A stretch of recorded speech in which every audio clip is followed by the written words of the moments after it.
போறது இல்லாமா. சரி வா போவோம். லட்சுமி அக்காவும் சரசக்காவும் நம்மள தேடிக்கிட்டு இருப்பாவ. ஆமா, இவ வரலன்னு தான் அங்க சோறு தண்ணி திங்காம கிடக்காவ. போலா. நம்மள வேலை வெட்டி இல்லாம சும்மா சுத்திக்கிட்டு தெரியும்னு நமக்காண்டி ஐயா வெயிட் பண்ணிக்கிட்டு இருப்பாவளா? நம்ம கொழுப்படுத்து போய் அங்கங்க சுத்திக்கிட்டு தெரியும். உண்மையா வெளியே சொல்லாதடா. வாங்க. இருந்தாலும் அந்த பொம்பளைக்கு கொஞ்சம் வாய் ஓவர் தாம்க்கு. இப்படி எல்லாம் இருந்தாலும் பேசியிருக்க கூடாது உங்களை பார்த்து. கேக்குற எனக்கே ஆத்திரம் தாங்க முடியல. நீங்க எப்படிதான் கேட்டுட்டு சும்மா வந்தியெல்லா தெரியல. 4 வார்த்தை நாக்க பிடிஞ்ச மாதிரி கேட்டுட்டு வந்திருக்க கூடாதா? நம்ம என்னத்தை கேட்க சொல்லு சரசு. என் வீட்டுக்காரர் தான் முன்ன கேட்டாரு. அது எனக்கு ரொம்ப சந்தோஷமா இருந்துச்சு. நமக்காண்டி ஐயா அக்கா கிட்ட பேசுறாரு. அவைய அக்காவை பத்தி இப்ப அவருக்கு கொஞ்சமாவது புரிஞ்சிருக்கு அப்படின்னு நினைச்சு நான் மனசை தேத்திக்கிட்டேன். பரவாயில்ல லட்சு, தண்டபாணி அண்ணனுக்கு அவைய அக்காவோட லட்சணம் தெரிஞ்சுதே, அது போதாதா? இப்ப உங்களோட அருமை தெரிஞ்சிருச்சுல அவருக்கு. இனிமே குடிக்காம கொள்ளாம கிடக்காரான்னு பாருங்க. ஆமா, அததான் கடவுள்கிட்ட நானும் வேண்டிக்கிட்டு இருக்கேன். எனக்கு தெரிஞ்சு தண்டபாணி அண்ணன் எதுவுமே குடிக்க முடியாருன்னு நினைக்கேன். நானும் அப்படிதான் நினைக்கேன். பாப்போம். இப்ப தோட்டத்துக்கு போயிருக்காரு. சோறு கறியெல்லாம் ஆக்கிட்டு கொண்டுட்டு வாரேன்னு இருக்கேன். மதிய சாப்பாடு அந்த சைனு போயிருக்காரு.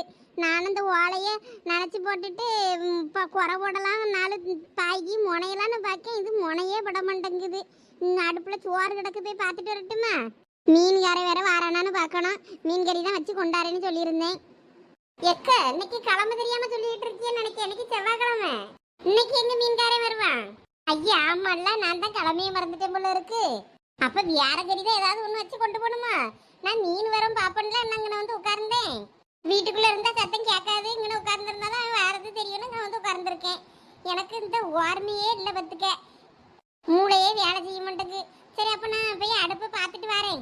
லட்சுமி அக்கா நீங்க இருங்க, நான் போய் அடுப்பை பார்த்துட்டு பிள்ளை உள்ள தூங்கியாம்ல அவனையும் எட்டி பார்த்துட்டு வரேன். சரி இழுச்ச வச்சு கொஞ்சம் பார்த்துட்டு வாமா. அந்த வாருங்க. என்ன லட்சி, என்ன பண்ணிக்கிட்டு இருக்கிய? வாங்களா, உங்களோடதான் இன்னும் காணுமேனு பார்த்தேன். வந்துட்டியலா?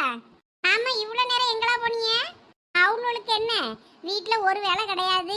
எல்லாம் மாமியார் மரவ அவ்வளவு வேலையும் செஞ்சு வச்சிருக்காவ. இவ்வளோ திங்கணும் தூங்கணும் சுத்தணும், அதுக்கே அவங்களுக்கு நேரம் கரெக்டா இருக்கும். அது சரி. எல்லாம் உமா அவங்க வீட்டு பக்கம் காலையில ஒரே சத்தமா இருந்தா என்ன? உங்க மாமியாருக்கு உனக்கு என்ன சண்டையா? சண்டைலாம் ஒன்றும் இல்லை. அது சொன்னதுதான் செஞ்சேன். அது செஞ்சதை பிடிக்காம கத்திட்டு அடந்துச்சு.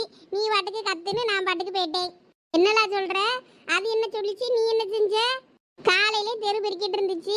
சாணி எடுத்துட்டு வா, நான் முத்தம் தெளிக்கேன். சாணியை கரைச்சி கொஞ்சம் முழுவனும் தெளிக்கணும் நிச்சு. சரி எடுத்துட்டு வரேன்னு போனேன். கொஞ்சம் நேரம் ஆகி போச்சு. அங்கனங்கன நின்று பேசிட்டே நின்னேனா 9 மணிக்கு தான் வீட்டுக்கு வந்தேன். சாணியை லேட்டாக கொண்டு வந்ததை எங்கள் மாமியாருக்கு கடுப்பாகி போச்சு. அந்தால திட்டிச்சா, என் சாணியை கொண்டு என் தலையில் வெயி நிச்சு. அந்தால தலையில் தப்பிட்டு நான் பாட்டுக்கு போயிட்டேன். அதுக்கு கடந்து கத்திட்டு அடந்துச்சு. நல்ல வேலை, சாணியை கரைச்சி வாயில ஊத்துன்னு எதுவும் சொல்லாம போச்சு. இல்லாட்டினா அதையும் செஞ்சிருப்பல்ல நீ. Yeah definitely. எக்கோ இவ்வளோலாம் லேசப்பட்டவங்களும் இல்லை. எக்கோ இங்க பாருங்க, நாளா ஊமாதி கிடையாது. எங்க மாமியார் இப்ப எவ்வளவு வேலை வாங்கிச்சு தருமா என்னைய. அப்படி என்ன வேலைலாம் செஞ்சா நீ? காலையிலே இருந்து வீடெல்லாம் மாப்பு போட சொல்லிச்சு. செவ்வாய்க்கிழமை வீட்டில் வழக்கு பற்ற வைக்கணும். அதனால் வீடெல்லாம் மாப்பு போடு, பெருக்கு தொளி எல்லா வேலையும் வாங்கி துணியெல்லாம் நான் துவைச்சி போட்டுட்டு மேட்டிலேருந்து எல்லாம் துவைச்சி அலசி காய போட்டுட்டு வந்திருக்கேன். ஆமாம், இதெல்லாம் உங்கள் வீட்டில் எல்லாமே மிஷினு தானே செய்யும்? ஆமாம், அந்த மிஷினை ஆன் பண்ணுறது ஆஃப் பண்ணுறது எல்லாம் நான் தானே. எவ்வளோ பெரிய வேலை அது. வீடு துடைக்கிறதுக்கும் ரோபோட்டு தான். அந்த ரோபோட்டை வேலை வாங்கணும்ல. கேட்டுக்கிட்டீங்களாக்கா? கொடுத்து வச்சவளுவ இவ்வளோ மாதிரிலாம் நமக்கு வாய்க்கல. சரி நல்லா இருந்தா சரிதான் விடு. அடா இழிச்சு வச்சு தான் நாங்கள் வாரது. எல்லாம் நீங்கள் எப்போ வந்தீங்க? அட பள்ளி நாங்கள் வந்தது இருக்கட்டா. நீ எப்போ வந்த? நான் அப்பவே வந்துட்டேன் 10 மணிக்கானோ. ஓம் அவனங்க உள்ளதான் லட்சுமி அக்கா வீட்டில் தூங்கிட்டு அடக்கா. அதான் அவனை ஒரு எட்டு பார்த்துட்டு வந்தேன். இறங்கி தொட்டில இருந்து வேற விழுந்துடக்கூடாதுல்ல. அதான் அவனை ஒரு எட்டு பார்த்துட்டு வரேன். எல்லாம் இழிச்ச வச்சு சோறு வந்துச்சா? அதை பார்த்தியா இல்லையா? சோறு எனக்கு கொஞ்சம் வியாபனமுக்கு தண்ணி கம்மியாக இருந்து அதனால தண்ணி கொஞ்சம் ஊற்றிட்டு வந்தேன். சரி எப்படியும் நான் பெய்தான் ஆகணும். 4 கத்திரிக்காய் வெட்டி போட்டு கார குழம்பாவது வைக்கணும்ல. வச்சு கொண்டு போய் அந்த மனுஷனுக்கு கொடுத்துட்டு வரணுமே. ஆமா, நான் அன்னைக்கு பருப்பு கறி தான் வச்சேன். எம்மா அந்த 4 முடி வீட்டில் ஒரே பருப்பு கறி தான். ரேஷன்ல வாங்குற பருப்பெல்லாம் எங்க வீட்டில் அந்த ஆளா கிடக்கும்.